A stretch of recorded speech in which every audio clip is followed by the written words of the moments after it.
For those of you who missed my community post before, I announced a couple days ago that I had postponed the live from this morning to 7 o'clock this evening because I had some video production for my other channel that I was doing this morning for the Peachy Pathfinder.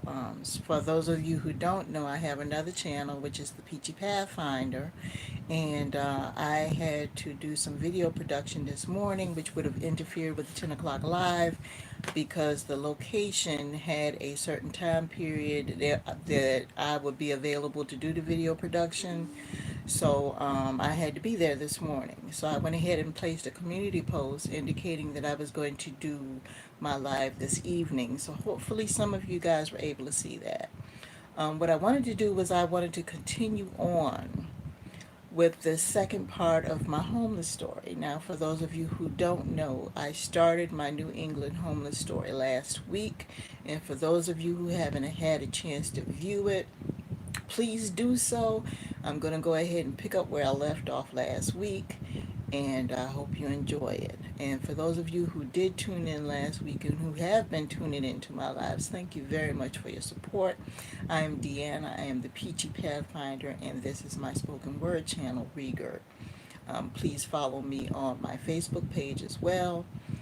I also have another channel, which is my Peachy Pathfinder, where I do trails, travel, cooking, uh, and points of interest. And also, I just uploaded a couple cooking short. I just uploaded my Savannah Red Rice recipe. I made some Savannah Red Rice today. So I just uploaded that cooking short on that channel for those of you who are interested in recipes. I'm working on an e-cookbook that I'm looking to release within the next couple of months, and the Savannah Red Rice recipe will be in that cookbook. So, if you want to check out the short that I uploaded where I just completed a casserole, you might want to check it out. It's available on the Peachy Pathfinder channel. Please subscribe to that channel as well if you're interested in travel, trails, and lifestyles. And with that being said, I think that's basically it. You guys know the rules. Be respectful. Um, be respectful to each other. Be respectful to me. And of course, if you're trying to promote a business, I do encourage that, but I don't allow that here. Um, you guys know the rules. You know what to do. But anyway, I'm going to go ahead and just dive right into the second part of my homeless story. And for those of you who don't know um, where I left off the last week was when I was in a hotel. The business that I was working for, that I signed a contract with, had paid me the first part, and they had owed me some money. And I was staying at an extended stay. I relocated, and I was running out of money. And I was able to finally find a shelter that would take me in. And the lady was on her way to come pick me up, which she did. And thank you for joining. I appreciate that. Thank you very much. Hello there. How you doing today? And I'm going to try to see if I can find you and say hello to you because I want to call you out And say hello. and see exactly who you are. And thank you for joining me tonight. I appreciate that. But anyway, the I found a home. Oh, Jack Allen. Hi, Jack Allen. How you doing this evening? Thank you for going in the comments and let me know who you are because I'm trying to learn about this whole live thing. So I appreciate that. Thank you for stopping by this evening, Jack Allen. I'm talking about part two of my New England homeless story. And if you haven't watched part one, please do so. I started that last week. So I'm going to go ahead and pick up where I left off. So last week I told you about how I finally found a homeless shelter, and the lady was coming to pick me up, and she did. She came and picked me up in the van. So I'm going to go ahead and tell you about the shelter, what it's about, and what the intake process was, and how long I was there, and so on and so forth, and how I got back on my feet. Okay. So we had a big snowfall. I was in Providence, Rhode Island, and I think I want to say about 12 to 14 inches of snow was on the ground. So it was in mid-January, so it was very, very cold, and it was, I want to say, about maybe, I want to say it was below freezing. I want to say it was in the teens, maybe close to 20 degrees, if that, outside. So it was cold. There was a lot of snow on the ground. Lady came and picked me up from the hotel. I packed up my things. It was just a couple of bags and a laptop, and I went ahead and got into the van. And she took me into Providence. Now, of course, the section of Providence that I was in was not in a very desirable neighborhood. It was located off of Broad Street in the heart of Providence, not too far from downtown. And please pardon me, I'm looking at my computer here. But anyway, of course, beggars can't be choosers. Um, but what was very interesting is it was a comprehensive program, and it was located in the middle of a residential area, everything nearby, shopping, within walking distance of all the courts, public transportation, within a couple of blocks, restaurants, everything. And what this program involved is they help people with relocation. They primarily dealt with people who were trying to rehab themselves as far as, trying to get back on their feet because they were ex convicts. There were people who had substance abuse problems. They were trying to help them with that. People who had problems with education. So there were people that, had problems, that were economically disadvantaged and who just needed a leg up. So the way they did it was is that you had a women's program and you had a men's program. I know it is good. And so the way it was, of course, the women were housed in one location and the men were housed in another location. And what they did is, if you ever been to New England, they have a whole lot of three-story Victorian houses and Queen Anne style houses in New England. And a lot of the houses were probably abandoned or, sold over to the state. And what happened was is a lot of these nonprofit organizations, and this particular organization used to be run by the Catholic Church and eventually was taken over by a nonprofit organization to assist the homeless. And it was one of many, many organizations in the area. And what they did is they bought a lot of these abandoned Victorian houses from the state of Rhode Island for pennies on the dollar, rehabbed them, and turned them into live-in facilities for people who are economically disadvantaged, basically homeless people, which was pretty cool. So it's basically not a place where you just went in for the day. It would basically you live there, and you would have sometimes maybe two or three or four people to a room, depending on the size of the rooms. And the facility that I was in, it was it was 3 floors, and you would have maybe 3 rooms to each floor, and would have about two, three, or four people to a room.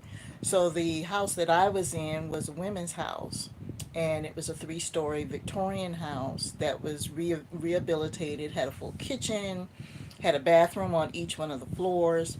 The first floor was the main floor that would have the living parlor, which was the general living space where everybody was. And that was the general living space where you have the television. You would have the parlor. We called it the parlor, where you had your VCRs and your stereos and things like that. The common area where everybody was. You had a huge kitchen with all of your facilities for the kitchen. You had a huge laundry room. Um, yes, most definitely it was a shared house. And then you had a section in the front, which was like a front living room, but it was converted into an office, and that's where the living resident manager was. And you had a manager for, you had 8 different shifts. So you had the morning manager, the afternoon manager, and the overnight manager that stayed in that office. And then the kitchen and the laundry room was on the first floor. But then you had one bedroom that was on the first floor as well, and that housed 2 people. And then on the second and third floors, you had additional bedrooms. So the second floor, you had 3 bedrooms. And then on the third floor, you had 3 bedrooms. And in each one of the 3 bedrooms, you had at least 2 to 3 people in each one of the rooms. So in the house that I was in, it was able to house about 15 women altogether. And so the room that I was in had 3 additional people in mind because the room that I was in was extremely large. It was like a master bedroom on the second floor, so it was an extremely large room.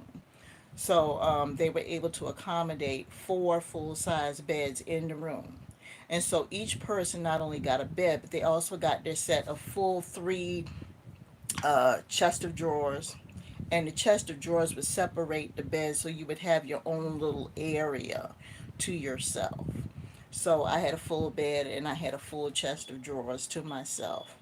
But of course, each floor had, full bathroom facilities that everybody had. It had multiple stalls. And you had a total of one, two, three stalls. Yeah, three stalls, bathroom, and two toilets. So you had three shower stalls and two toilets on each floor.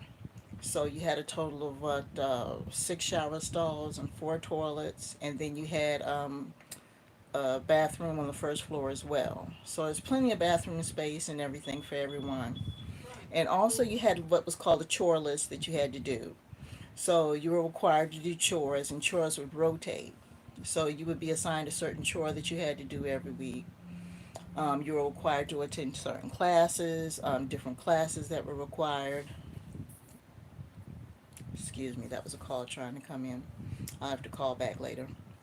But anyway, there were certain classes that you had to take, and a lot of those classes involved a lot of things. They involved things like financial literacy, if that was required.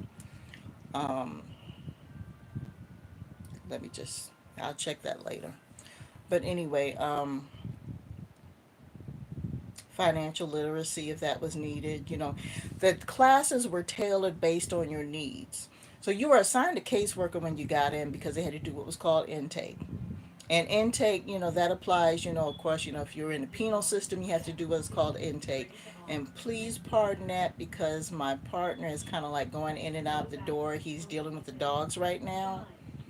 So he's trying to adjust the alarm system for the doors. I mean, for the security system because for some reason it's been acting a little wacky. We had a power outage. But anyway, I digress. We had a power outage a little while ago because of a thunderstorm, and our security system's been acting really weird. So he's trying to adjust it. So if you hear this lady talking in the background, it's not me, it's the security system. But anyway, back to what I was saying. You do intake, just like any other system that you're dealing with. Um, if you go into substance abuse program, if you go into the penal system, if you go into any type of organized structured program, you go into intake. And intake is basically where they take all your information and they structure a program for you, outline how they're going to get you back on your feet, which is pretty cool. And you're assigned a case manager. And I was assigned a case manager, which was the lady who picked me up. Her name was Sue. She was my case manager. And she was a case manager for a lot of the women. And they just basically ask you questions about how did you get here, what's your background, what are your needs, and that type of thing. And so once I gave my background as to what was going on, what brought me to the situation, what my background was, they check your criminal history. Of course, they do a drug screen. I did divulge that I did have a prior substance abuse problem, so they went ahead and tested me anyway, because a lot of people do come in through there saying that they used to be on drugs, but they'll be on drugs, that type of thing, because there were a lot of people that were chronic users that were in and out of the system.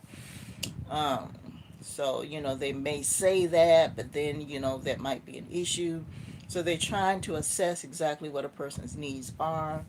Um, so, of course, I went ahead and did the drug testing. And, of course, that is supervised drug testing. So you're not doing that by yourself. You do have to have someone in the stall with you to see what you're doing. So there's no shenanigans. But you do have to sign off on that, acknowledging that, anytime that you're drug tested, you will be supervised. You do have to give your permission in regards to that. They do run a criminal test, and there are certain rules in regards to communications.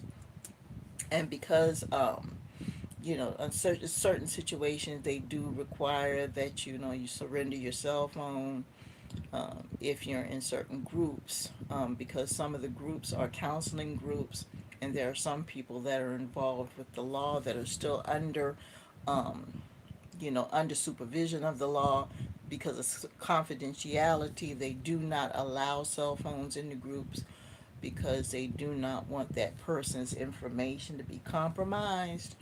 So there have been a lot of situations where I've had to give up my cell phone and had to be locked up certain times of the day, which I didn't care at the time. Um, so when Sue mentioned to me that my cell phone had to be given up, I didn't have that problem because I was kind of going through this thing in my mind anyway, where I kind of just needed to have some time to myself. And sometimes we need that. We need that in life, where we kind of need to take a time out. So I kind of figured in my mind, you know what, I'm just going to do this and regroup and figure out what I'm going to do with myself, because it seems like all these doors were just being closed and I was trying to get back home. I couldn't get anybody to help me get back home, and I figured, well, there must have been a reason for that. Maybe I just need to kind of just figure out what I'm going to do from this point and just rethink what my plan's supposed to be and just listen to what God needs to me for me to do. Because what I intended to do apparently wasn't what God's plan was. And I figured in my mind I knew what I wanted to do, but apparently God had something else in mind for me. So maybe this was my time to kind of sit down and listen to what He needed for me to do. Or maybe there was something else I needed to learn, and I realized that's what it was. So a lot of the groups that I attended involved a lot of soul searching. And I mentioned before that I had a addiction problem for years, and I went into rehab at some point. And when I went into rehab and I got clean, I figured once I got clean, and then I went to post rehab therapy to address the issues that caused me to pick up in the first place. Once I finished that therapy, I figured that I was good to go. But then when I went into the homeless program and I started going to different groups in regards to dealing with emotions and issues and how we cope with things, it dawned on me that I really didn't have everything figured out when I thought I did. And it was a life changing situation for me, because up until that time, I used to have certain preconceived notions about people from certain economic backgrounds, not realizing it. I never considered myself a judgmental person. But then when I realized I was in this homeless shelter and there was all these people from all these different backgrounds, and half of them came from the same type of background that I came from. All that stuff that you see on TV about these homeless shelters looking all dingy and raggedy, and rats crawling around all over the place, and people with soot and everything all over them and everything else, and it's Hollywood, people. It's really not like that at a lot of these places. A lot of these places have a lot of resources. They have a lot of very educated, caring people that care a lot about these people, and they really have a lot to offer. They really do. You'd be surprised how many people.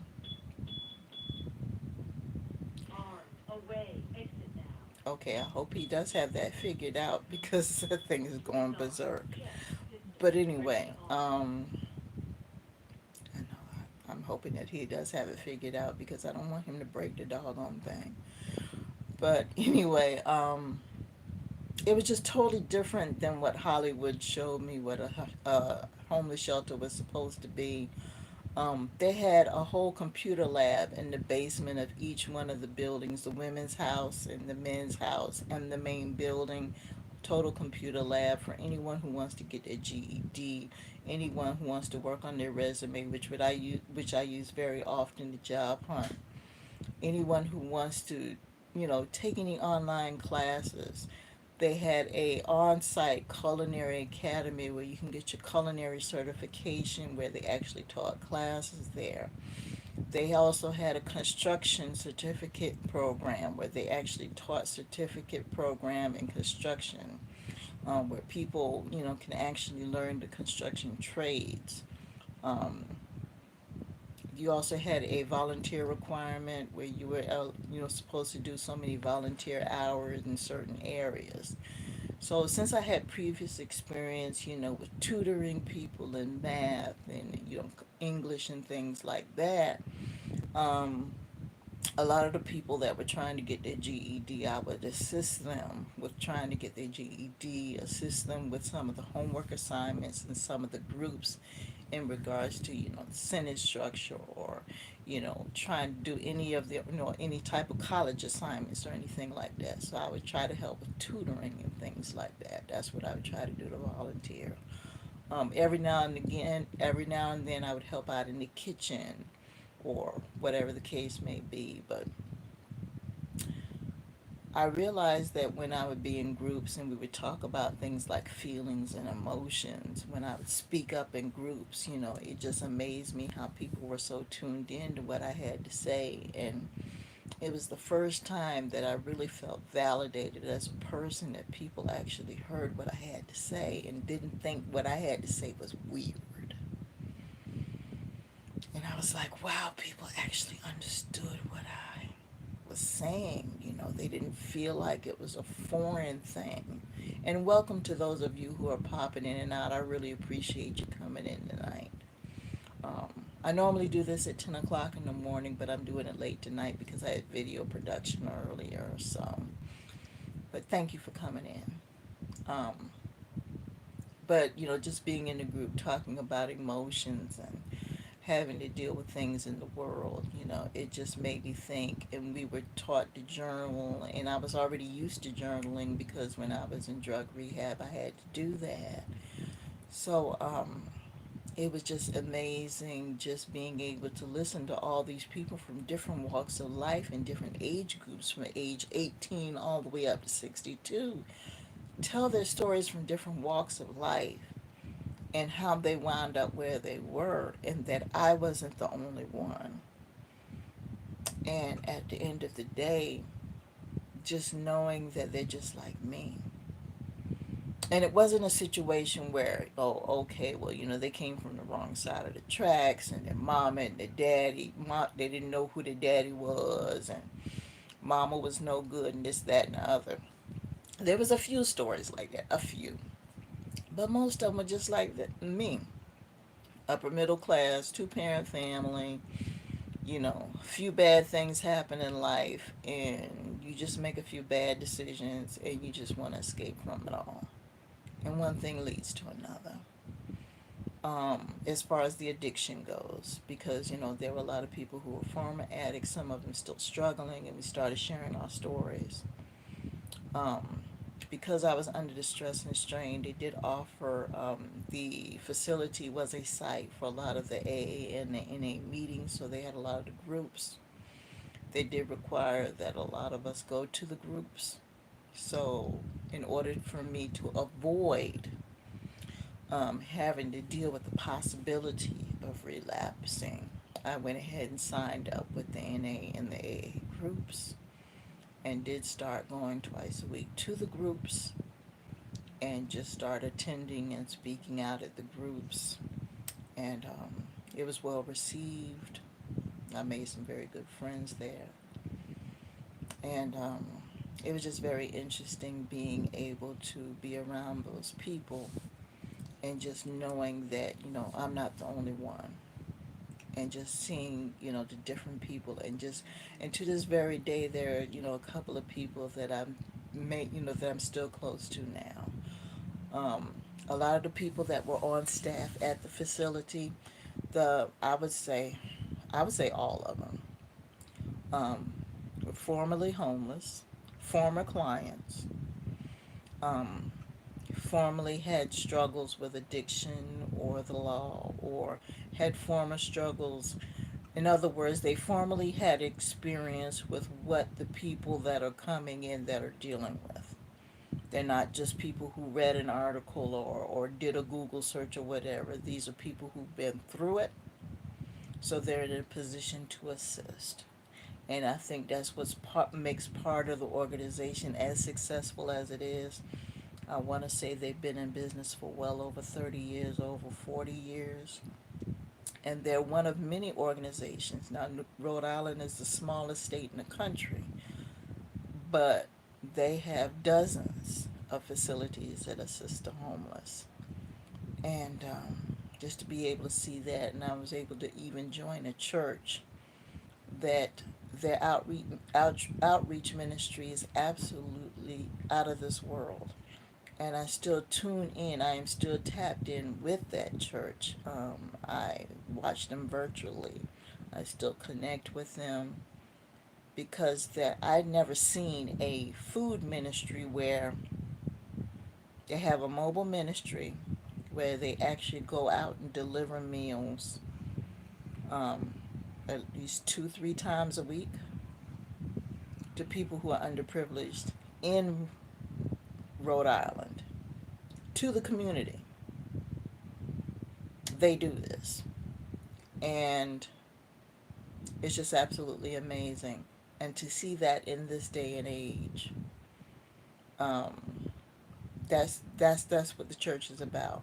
And that's what I was raised up to believe that the church is supposed to do. I was raised up to believe that the church is part of community, has contributed to community and addressed community's needs. And that is exactly what they should do. And an institution that calls itself a church and that does not contribute to the community that it is a part of, um, should not call itself a church. That's just my opinion. Um, but it's just so much was done. The experience of it itself, the experience of giving, I think I took away from the whole thing. I was only in the facility from January of 2016. I was in the women's house only for about 3 months because it only took that much time for me to get the job that I needed to get. Um, I was able to get a part-time position working for a contract company that did insurance claims.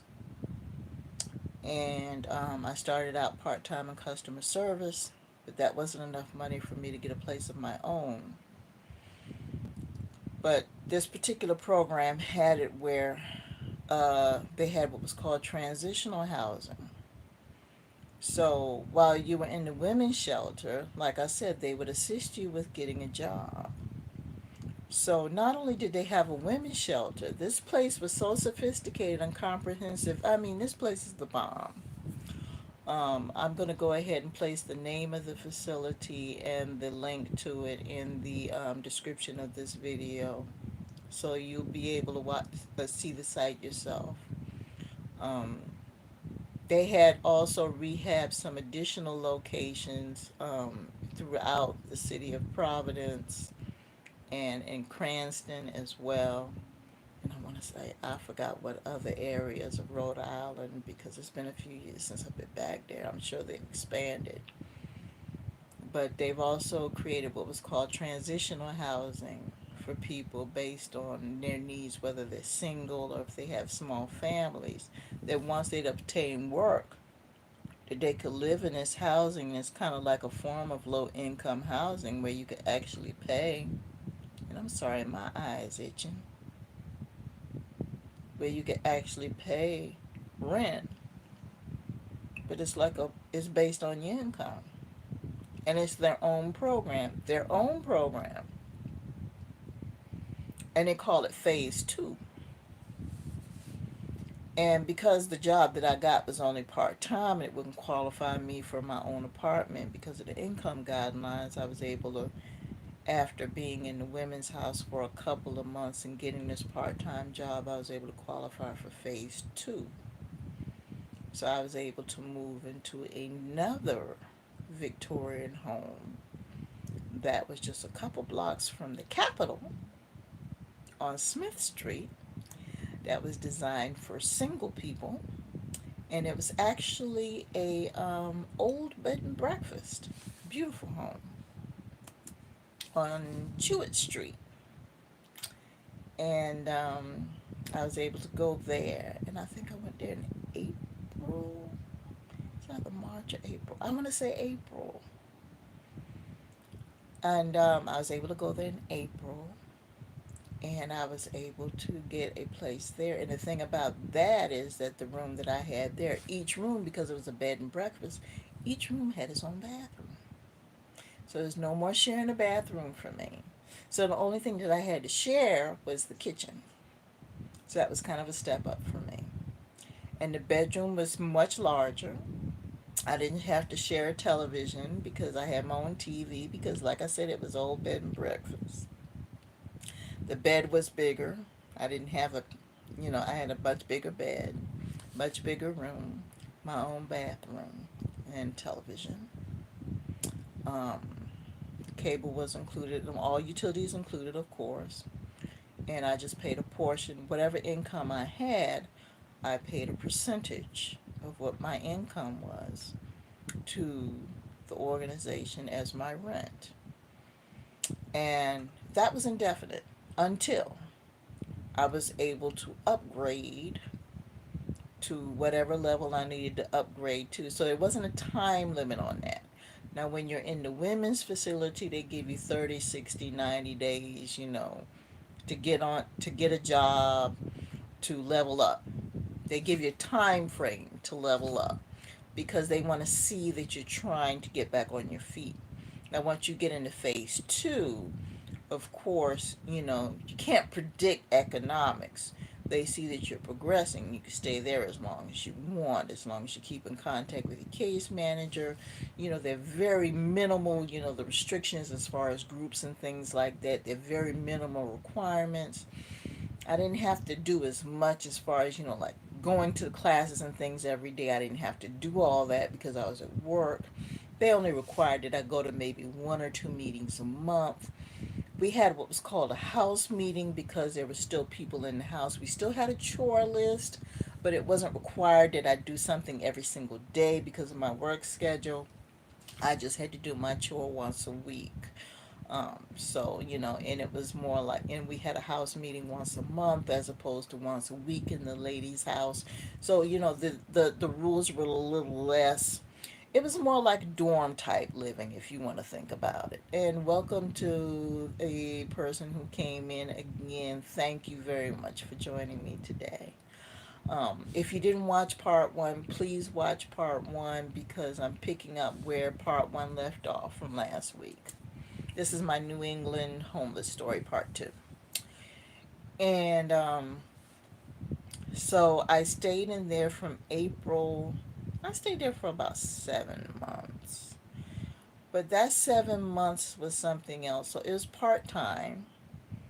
And I really started to get my momentum going. I was really motivated. So I had my part time schedule, but it was only 20 hours a week.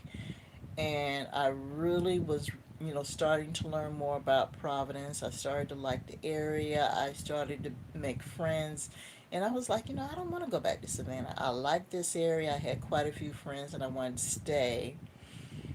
And I said, well, you know what? I really want to try to get a place. And being right down the street from the Capitol is a very cozy neighborhood, working class neighborhood.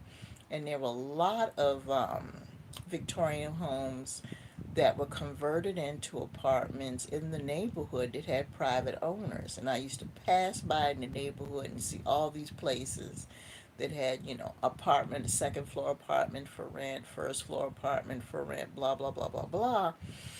And when I started to find out about the apartment requirements and everything, I started to figure in my mind, okay, I need to get some money together, but I can't do it with this part-time job. So I took on a second job working at the mall, which wasn't too far from where I was on the weekends. So I had my regular job during the week that was part time doing the customer service because it was customer service for the insurance broker, for the insurance claims broker at first, and then on the weekends I worked at Bed Bath and Beyond. It was technically a cashier's position, but most of the time I didn't even touch the register. I might have did it maybe once or twice. Most of the time I was working the floor. And if you ever dealt with Bed Bath and Beyond, for any of you who ever done it, you're on your feet all the time. So all I was doing was stocking, just stocking stuff, folding stuff, organizing stuff, stocking stuff, and it was backbreaking work. So most of the time I did Friday, Saturday, Sunday. Sometimes I would throw in a shift during the week, but I worked two part-time jobs. So I did that for I want to say between May and from May till about September maybe, to try to make up extra money so I could save and save and save as much as I could, so I could come up with a good deposit so I could have an apartment so I could move. And I said, well, I'm going to save for about at least a good 6 to 9 months maybe, so by the time springtime rolls around, because when I got to phase 2 in April, I said, I'm going to give myself a year in here. And I said, after about a year, if I save up enough money, I'll be able to move, get myself some furniture, and I'll be good to go. Well, I'm going to tell you, between April and the end of, um, by the time between April and January, it was pretty rough. As a matter of fact, between March and January of 2017, it was pretty rough because I lost 4 people during that time. Um, now I want to say 5 people. I'm sorry, 5. I lost 5 people, 3 relatives and 2 friends. Um, Out of the 5 people I lost, one, two, I lost 2 of them because of overdoses. I lost one tragically, and I lost 2 of them because of disease. Um, Without going into too much detail, I'm just going to run it down real quick. I'm not going to say any names, I'm just going to say the relative, okay? In March, I lost a relative due to gunshot, tragically killed by gunshot. That March of 2016, right before I moved to phase 2. That was when I was in the homeless shelter, young, in the prime of his life. He was in a precarious situation, wrong place at the wrong time, with the wrong people, and he lost his life. In May,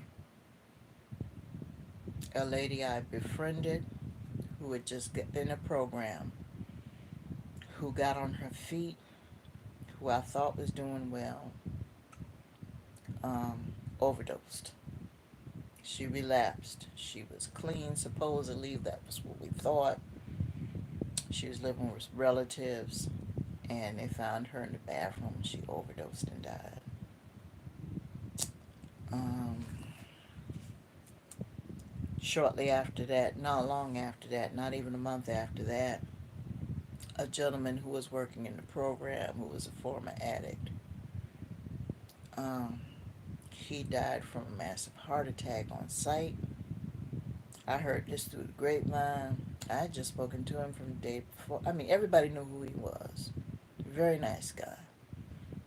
Died of a sudden massive heart attack at work.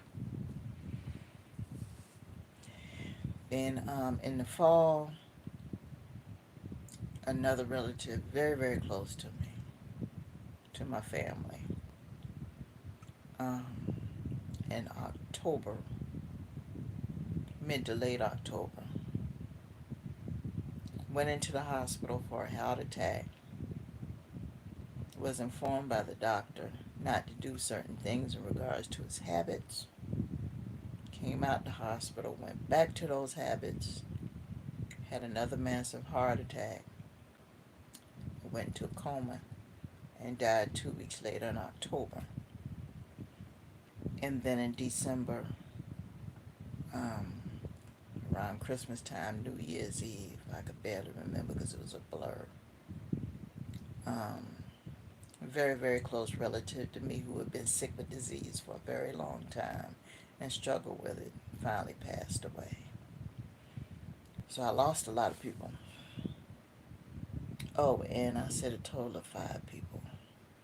Oh, and in November, there was another young lady in the program that I knew who she had been in and out the program and just couldn't get it together as far as staying away from substances. They really struggled with her.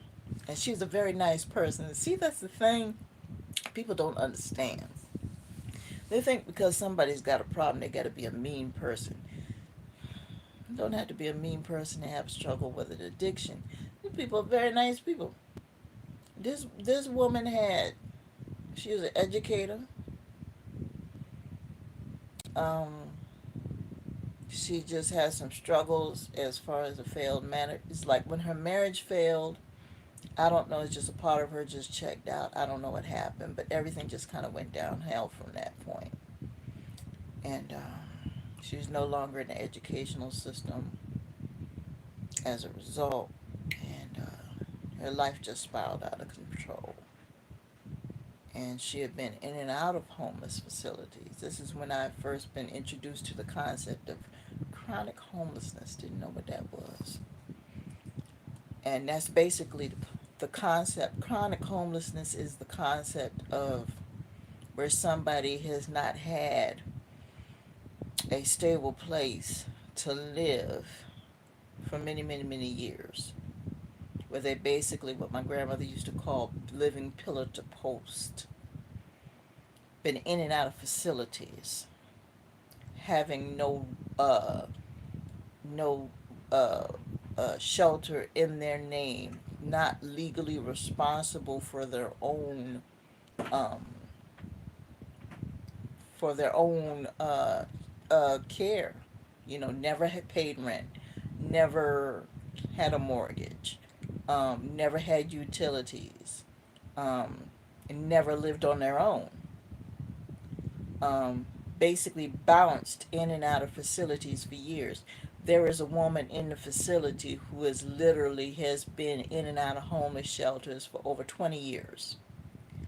Had children in the custody of her exes or the state, depending on what day of the week it was, whatever the case may be, or the state of her partner who was also struggling with addiction.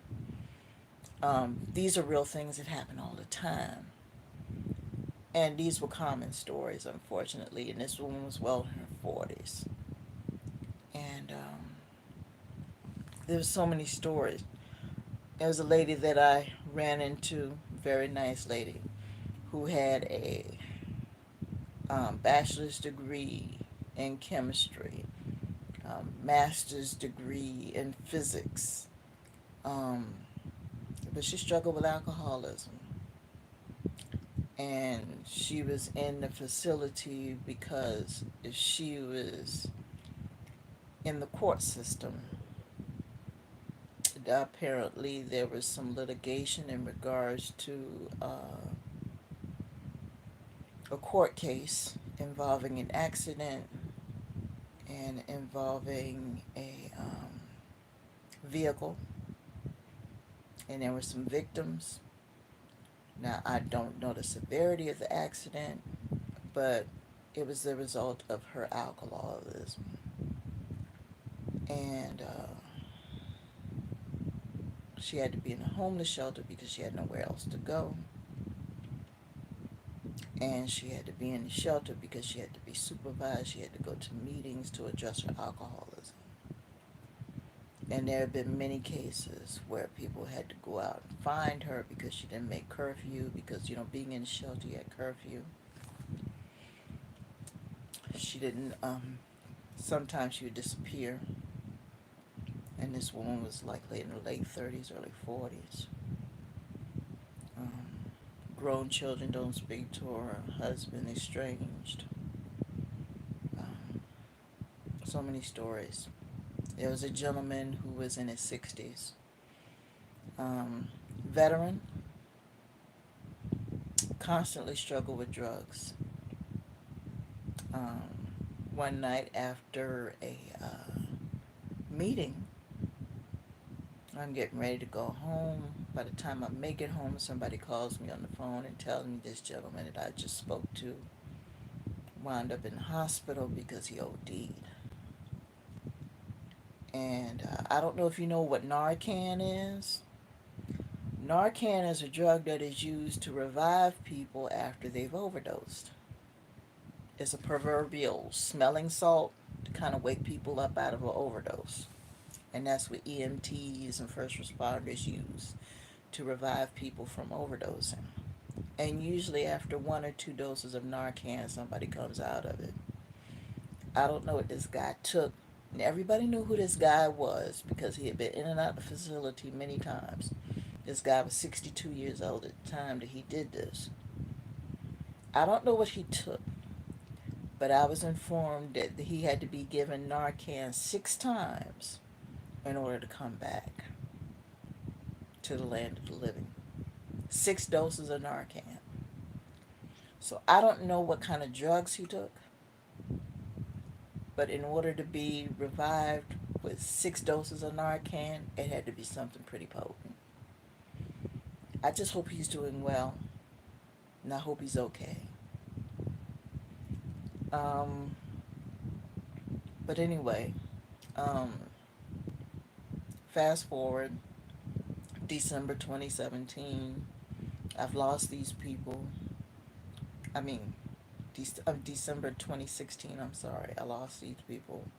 I'm still living in phase two. I'm working the two, I quit the second job probably the end of September because I went, it was just too much for me.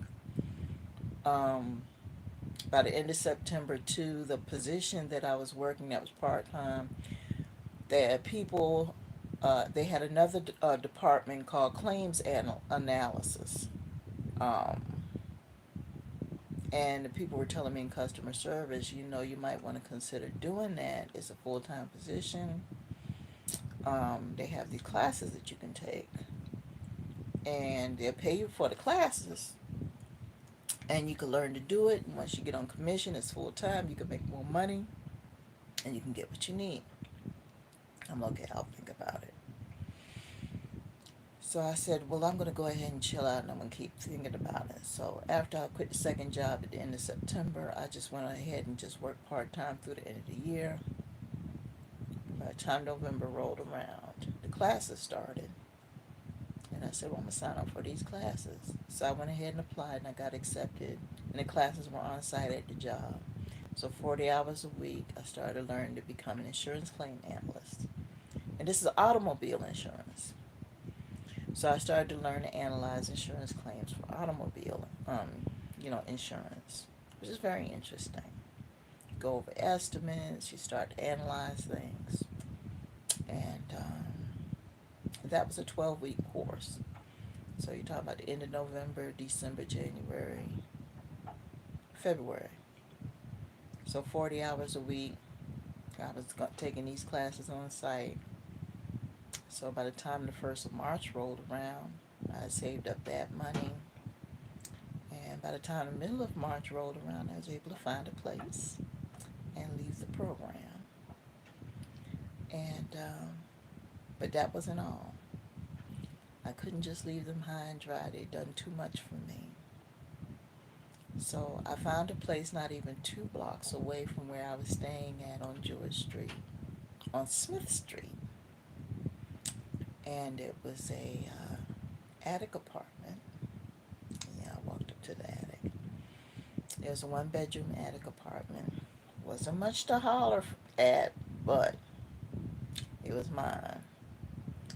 And it was a private owner.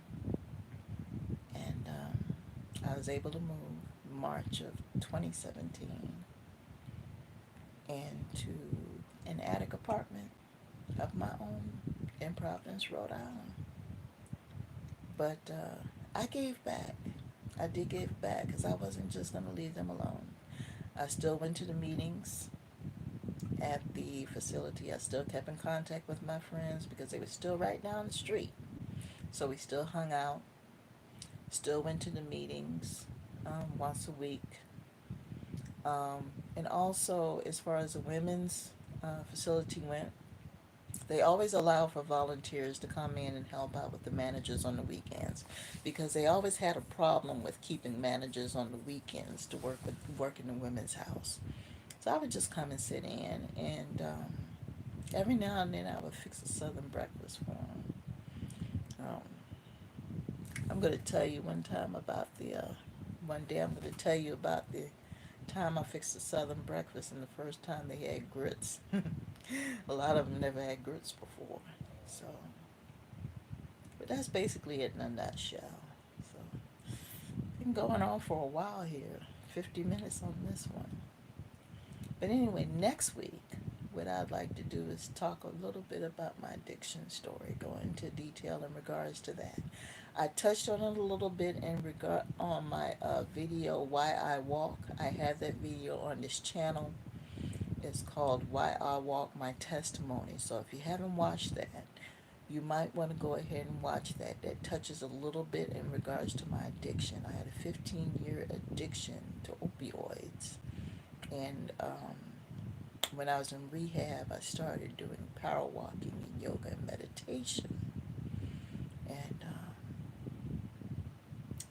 when I was in the rehab, I started taking a lot of notes and things. And a lot of those notes are part of the inspiration for some of my messages here on Regurt. So I thought it would be appropriate that I kind of go into detail a little bit in regards to my addiction story next week. But it will be at my regular time, 10 a.m. Eastern Standard Time. And for those of you who can't make it, the video will upload immediately after the broadcast. I will appreciate it if you can make it, and if you can't, I do appreciate it if you will view it. Thank you for those of you who came in. I appreciate you following me. I appreciate you tuning in. And I'm going to go ahead and wrap it up because it's been a long day. And again, for those of you who wants to check out my other channel, the Peachy Pathfinder, feel free to do so. I'm uploading weekly videos there now. So last week I uploaded a museum video, and today I did a couple of I did a foodie video earlier where I went to the coffee shop. But I also uploaded a video of one of my dishes I prepared today. So you might want to check that out on my shorts over there. But next week I'm going to upload another museum video. But I'd appreciate your support over there as well. Join my Facebook pages, Peachy Pathfinder. Also, Regurt has a Facebook page as well. I also have merch. So check out my community tab. The link is there. And I also have a discount code for that. The merch code is YT10. So when you go to my shop, apply the code YT10 so you can get your discount on my merch. I've got camping mugs and coffee mugs and pullovers and t-shirts, and I'm adding to it all the time. So we're growing over here, people. Grow with me. Anyway, I'm tired. So I'm going to go ahead and let you guys go. But have a great evening. And I wish you peace, power, protection, and prosperity always.